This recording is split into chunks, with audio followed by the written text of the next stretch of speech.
Hi everyone, Josh with BFY Life. I'm going to go over with you one of my favorite sandwiches that I converted into a shake. It's called the Phat Elvis.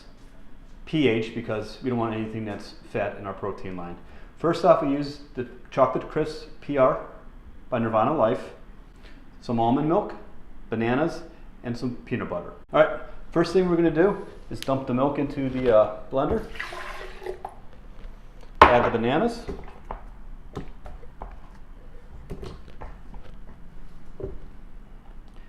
a scoop of PR protein, and a little bit of peanut butter.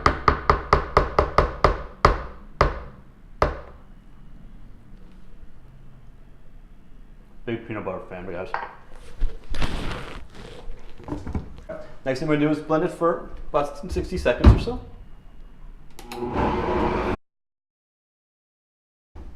Right, now that we're finished blending, let's see what our result is. I already know it's going to be fantastic.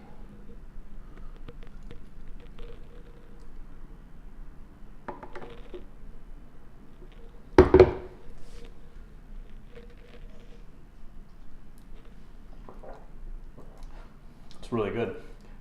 Description below will give you all the recipes, the macros, full 9 yards. Enjoy, guys.